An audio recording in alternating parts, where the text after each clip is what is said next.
જય શ્રી કૃષ્ણ. સર્વ વૈષ્ણવોને મારા ભગવત સ્મરણ.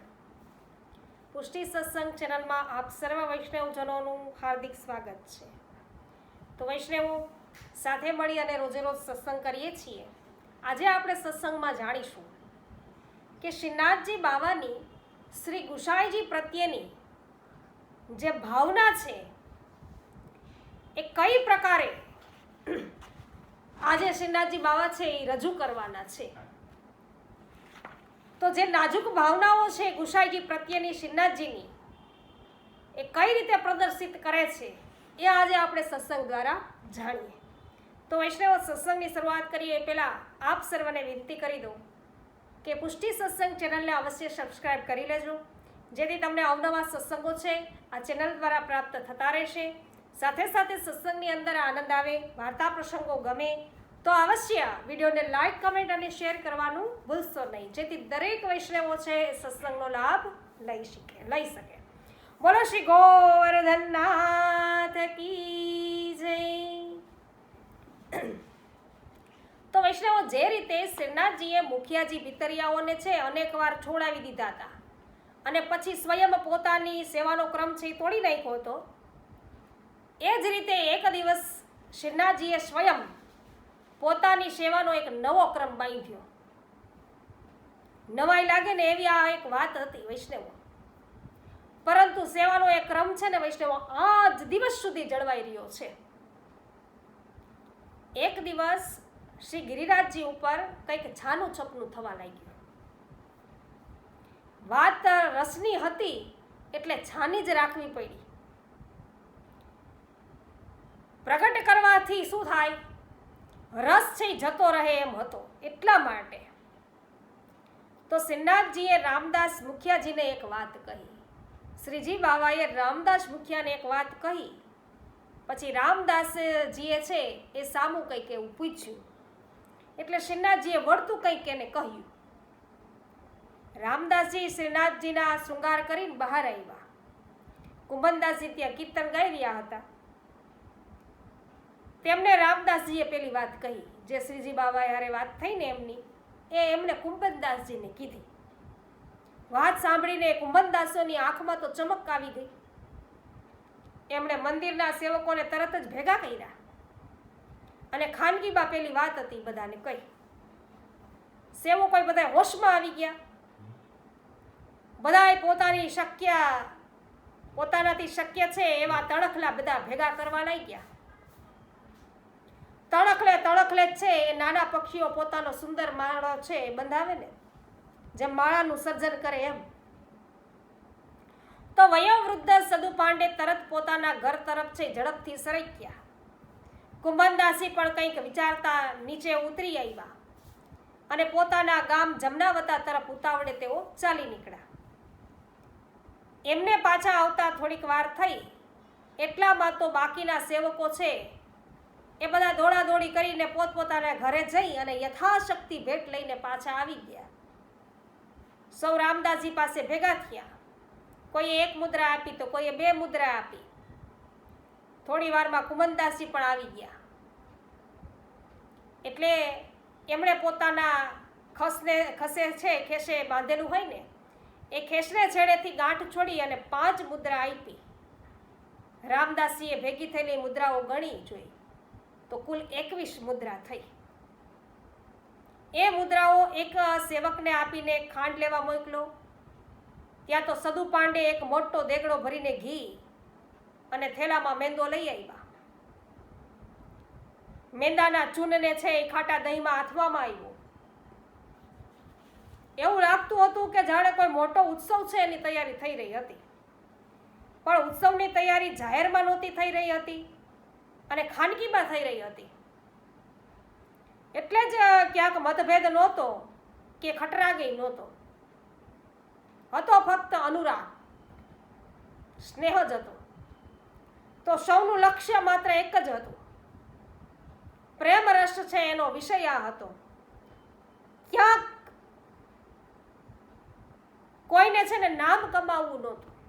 ક્યાંય કોઈને પોતાનું નામ કમાવવું નહોતું. બસ ફક્ત પ્રેમ જ કરવો હતો. કારણ કે પ્રેમનો એમને નશો હતો બધા જને। आट पर जो छकी रहे मस्त अपने हाल, पलट उनसे प्रीति कर वे साहिब के लाल। जय हो। तो एमना प्रियतम ने जे प्यारा हता, एमना प्रियतम कोण हता? श्रीनाथजी बाबा। तो श्रीनाथजी बाबा ने कोण प्रिय छे ए वात आई। तो एमना प्रियतम ने जे प्यारा हता एमनी साथे एमणे प्रीति बांधी हती।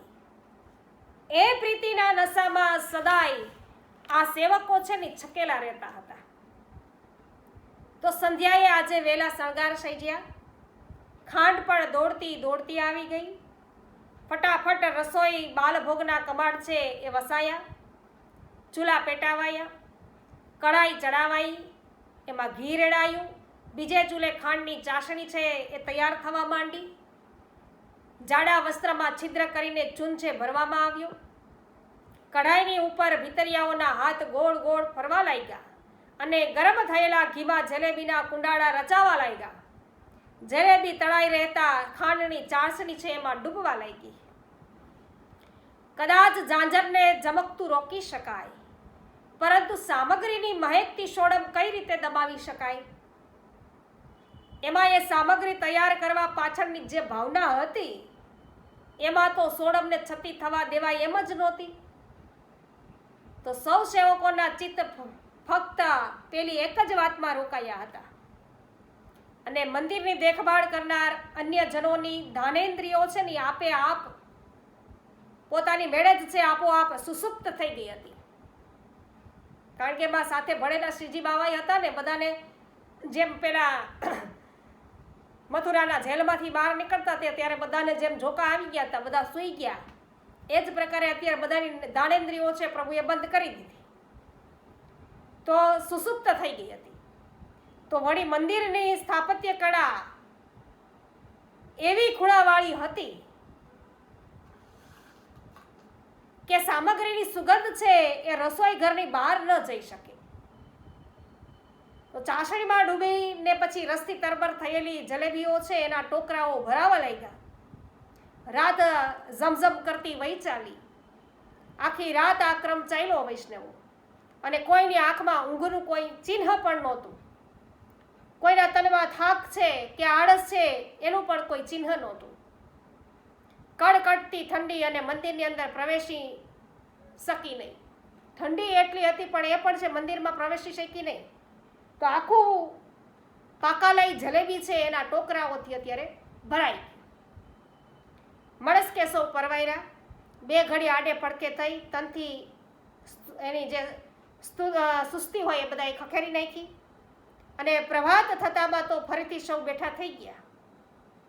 સર્વત્ર ચોક પુરાયા, તોરણો બંધાયા, શ્રીનાથજીને અભ્યંગ ઉપટન કરવામાં આવ્યું, કેસરી વસ્ત્રો છે ધરાવાયા, ચાકદાર વાઘા, સુથન, મોજાની અનેક જોડા આવી, ભારેમાં ભારે શૃંગાર થયો, વનમાલા ધારણ કરાવાઈ, ગાદી તકિયા ચોકી વગેરે સર્વ પર લાલ મખમલ છે બિછાવાયું, સઘળા પાત્રો સુવર્ણના અને જારી બંટા આરસી જડાઉ ધરવામાં આવ્યા, મોટી વેણુ અને વેત્ર પણ છે જડાવવા આવી। શ્રીનાથજીની સેવામાં વિનિયોગ થનાર પ્રત્યેક વસ્તુ એટલી તો ખીલી ઉઠી કે જાણે સૂર્યકિરણના સ્પર્શે છે કમળ ખીલી ઉઠે। તો સૂર્યના કિરણનો સ્પર્શ થાય ને જેમ કમળ ખીલી ઉઠે ને એવું બધું અત્યારે થઈ ઉઠ્યું। તો થોડો સમય ગયો, હવે પેલા ખીલી ઉઠેલા કમળ પુષ્પોને ભમરાના આગમનની પ્રતીક્ષા હતી। તો આજના ઉત્સવના નાયક કોણ હશે એ આપણે જોવાનું છે। શું સેવકો, શું જલેબીઓના ટોકરાઓ, શું પાત્રો, શું આભૂષણો અને શું સ્વયં શ્રીનાથજી। હે, સૌ આતુરતાપૂર્વક શ્રી ગુસાઈજીના પધારવાની અત્યારે રાહ જોઈ રહ્યા હતા। ગોકુળમાં નિજ સેવક સ્વરૂપો છે એમની સેવામાંથી આજ્ઞા લઈ અને શ્રી ગુસાઈજીએ ગોપાલપુર તરફ પ્રયાણ કર્યું। આ તરફ શ્રીનાથજીને રાજભોગ ધરાવવામાં આવ્યો। કુંભનદાસજીએ એક કરતા એક એવા ચડિયાતા કીર્તનો ગાયા કે આજ બધાઈ શ્રી વલ્લભ દ્વાર પ્રગટ ભયે શ્રી વલ્લભાય। તો આવી અનેક વધાઈઓ કુંભનદાસજીએ ગાઈ અને શ્રીનાથજીને રીઝાવ્યા। ત્યાં તો શ્રી ગુસાઈજીના પધારવાના ખબર આવ્યા ખીલેલા પ્રત્યેક કમળ પુષ્પના અણુએ અણુમાં એક રોમાંચની લહેરી છે એ પ્રસરી ગઈ અને સૌ કોઈ છે એ થનગની ઉઠ્યું. શ્રી ગુસાઈજી મંદિરમાં પ્રવેશ્યા. રામદાસજીને સેવાક્રમના સમય અંગે પૂછા કરી. રામદાસજીએ રાજભોગ ધરાવ્યાની જાણ કરી. સમય થતાં શ્રી ગુસાઈજીએ રાજભોગ શરાવ્યો. જુએ છે તો સર્વત્ર જલેબી જલેબી જલેબી જલેબી, અન્ય સામગ્રી તો ખરી જ પાછી. ત્યારે શ્રી ગુસાઈજીએ રામદાસજીને બોલાવીને પૂછ્યું કે આ સામગ્રી આજે આટલા અધિક પ્રમાણમાં શા માટે ધરાવવામાં આવી છે? આજે કયો ઉત્સવ છે કે? ત્યારે રામદાસજીએ હાથ જોડીને વિનંતી કરી કે જે કૃપાનાથ, આજે આપનો પ્રાગટ્ય દિન શ્રી ગોવર્ધનનાથજી શ્રી ગોવર્ધન ધરણ છે મનાવી રહ્યા છે. સૌ સેવકોને ખાસ આજ્ઞા કરીને આ સામગ્રી છે એ તૈયાર કરાવાઈ છે. મેં પૂછ્યું તો આપ કહે કે જલેબી રસરૂપ છે. એટલે શ્રીનાથજી બાબાએ એવું કીધું હતું કે મને કે જલેબી છે એ રસરૂપ છે. કાકાજીને આ પ્રાગટ્ય દિને જલેબીથી અધિક, એટલે કે ગુસાઈજી છે એમના પ્રાગટ્ય દિને જલેબીથી અધિક ઉત્તમ સામગ્રી બીજી હોઈ ન શકે. તો મારે માટે એ કે છે ને જલેબી જ આરોગાવી છે અને આરોગવી એ છે. શ્રીનાથજી બાબા કહે તો એમ કહી અને પછી શ્રીજી બાબાએ તો જીદ પકડી કે મારે જલેબી જ આરોગવી છે. શ્રી ગુસાઈજી ગદગદિત થઈ ગયા. આપે શ્રીનાથજી સમક્ષ છે વાત્સલ્ય પ્રચુર દ્રષ્ટિ ફેરવી અને શ્રીનાથજીએ શ્રી ગુસાઈજીને પ્રાગટ્ય દિનની વધાઈ આપીને કહ્યું કે કાકાજી, આપ આ નિર્દોષ સેવકો પર નારાજ થતા નહીં. અમારી આજ્ઞાથી જ એમણે આ સામગ્રી તૈયાર કરી છે. અમને આપનો પ્રાગટ્ય દિન પ્રચલિત કરવાની બહુ જ ઈચ્છા હતી, એટલે આજે તો રેવાયું નહીં અને જલેબી છે એ સિદ્ધ કરવાની આજ્ઞા આપી જ દીધી. ધામધૂમ અને વૈભવપૂર્વક આપનો પ્રાગટ્ય દિન ઉજવાય એ ઈચ્છાથી જ આજે આ શરૂઆત કરી છે, એમ શ્રીનાથજી બાબાએ શ્રી ગુસાઈજીને કહ્યું. તો શ્રીનાથજીના આવા મધુર વચનો સાંભળી શ્રી ગુસાઈજી અતિ અધિક પ્રસન્ન થયા છે અને રાજભોગ આરતી કરીને આપ અનોસરમાં બહાર બેઠકમાં પધાર્યા. થોડી વારમાં રામદાસજી પણ આવી પહોંચ્યા. રામદાસજી, આજે સામગ્રી ઘણા અધિક પ્રમાણમાં છે, તો આ બધું આવ્યું ક્યાંથી? કોણ લાવ્યું? જી જે સર્વ સેવકો ભેગા મળીને આ બધું લાવ્યા. સેવકોની સંખ્યા અમારી જાણમાં છે અને સેવકોની મર્યાદા પણ અમારી જાણમાં છે. તો આ કઈ રીતે બન્યું એ જરા વિગતવાર સમજાવશો? મહારાજ, આપની કૃપાથી જ સર્વ કંઈ સિદ્ધ થયું છે. શ્રી ગોવર્ધનનાથજીની આજ્ઞા થતાં જ સદુ પાંડે છે એ તો ઘી ને મેંદો લઈ આવ્યા. કુમનદાસજી 5 મુદ્રા લઈ આવ્યા અને બીજા સેવકો 1-2 મુદ્રા લઈ આવ્યા. એમ કરતાં 21 મુદ્રા છે એ ભેગી થઈ અને એમાંથી આ ખાંડની મગાઈ. જરા થોભો, કુંભનદાસજી કેટલી મુદ્રા લઈ આવ્યા? કીર્તન સેવામાંથી ઉઠેલા કુંભનદાસજી છે એ બેઠકમાં દાખલ થયા. શ્રી ગુસાઈજીને દંડવત પ્રણામ કર્યા અને પછી સન્મુખ બેઠા. શ્રી ગુસાઈજીએ છે એમને પૂછ્યું કે કુંભનદાસજી, તમે આ 5 મુદ્રા ક્યાંથી લાવ્યા? તમારા ઘરની સર્વ વાત તો અમે જાણીએ છીએ. ત્યારે કુંભનદાસજીએ દૈન્યપૂર્વક છે ઉત્તર વાળ્યો છે વૈષ્ણવ કે મહારાજ, મારું ઘર ક્યાં છે? મારું ઘર તો આપના ચરણારવિંદમાં છે કે સગળું આપનું જ છે. 2-4 પાડા વધારાના હતા તે આપને પૂછ્યા વગર છે વેચી મારી રાખે અને એમાંથી 5 મુદ્રા આવી એ અહીં સામગ્રી માટે ધરાવી. આ શરીર, પ્રાણ, ઘર, સ્ત્રી, પુત્ર સર્વ કંઈ વેચીને આપને અર્પણ કરી દઉં ત્યારે છે ખરો વૈષ્ણવ ધર્મ છે એ સિદ્ધ થાય. તો મહારાજ, અમે તો સંસારી ગૃહસ્થ છીએ, અમારાથી એવો વૈષ્ણવ ધર્મ ક્યારે સિદ્ધ થવાનો હતો? આ તો આપની કૃપા થકી જ બની શક્યું છે. તે કર્યું છે. તે કુંભનદાસજીના આવા દીનતાપૂર્વકના વચનો સાંભળીને શ્રી ગુસાઈજીનું હૈયું ભરાય એવું વૈષ્ણવ. તો અહીંયા કુંભનદાસજીએ છે એમની ભેંસો, પાડા જે કંઈ હોય એ વેચી અને ગુસાઈજીનો જન્મદિવસ મનાવવા અર્થે શ્રી ઠાકોરજી પ્રસન્ન કેમાં છે, શ્રી ઠાકોરજીને પ્રસન્ન કરવા, ગોવર્ધન ધરણને પ્રસન્ન કરવા અર્થે એ જે મુદ્રા છે એ આ ઉત્સવ અર્થે છે એમને ભેટ ધરી.